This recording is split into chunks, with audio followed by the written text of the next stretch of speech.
Saturday afternoon in stadiums all over the country, you'll see young men, like this one, watching the games and enjoying themselves.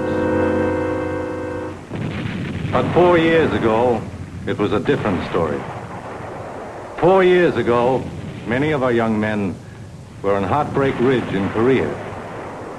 And that was no game, but vicious, grinding war that went on and on as if forever.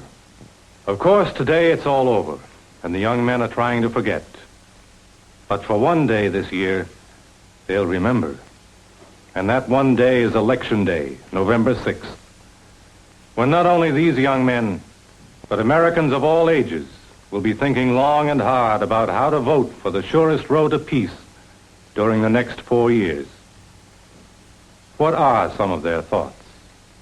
I'm engaged this time, and I'm planning to get married. And I don't want to look forward to military service in war. I want my children to grow up in a country that's in peace. I think that Ike is the man that can do this for us. I will vote for President Eisenhower because I am the mother of 3 children, and I feel with President Eisenhower in command of our country, I can raise my children with great security. I'm going to vote for Ike because of his outstanding record in the past 4 years, and because I believe through the Republican administration we will have peace and prosperity for my children to grow up for at least the next 20 years. I served 4.5 years in the United States Army Air Forces and am a great admirer of President Eisenhower in what he did during the war in leading us to victory and what he is now doing to lead us to peace and to hold the peace of this world. I have an 18-year-old son, and I am so grateful to Eisenhower for giving him an uninterrupted education. So many of the boys, his friends, were sent to Korea in a war that had no successful conclusion. All over the country, young men and their parents are asking, can we gamble when the stakes are so high? Can we dismiss the man who has kept us at peace and take a chance on a man untried and inexperienced in international negotiations and world problems? Or what do you say?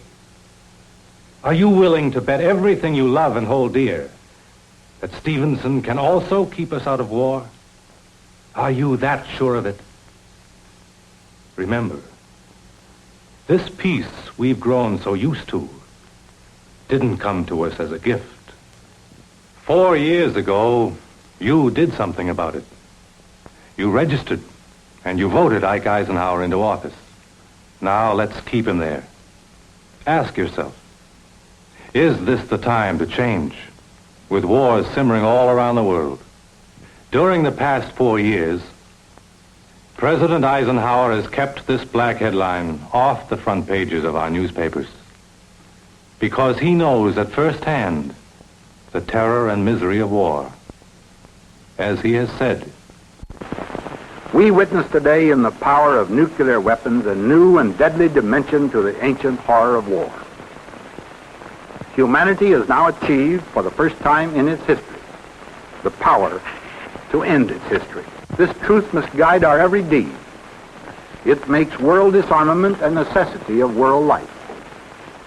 For I repeat again this simple declaration. The only way to win World War III is to prevent it. the National Citizens for Eisenhower and Nixon have presented this message to all thinking voters, regardless of party affiliation.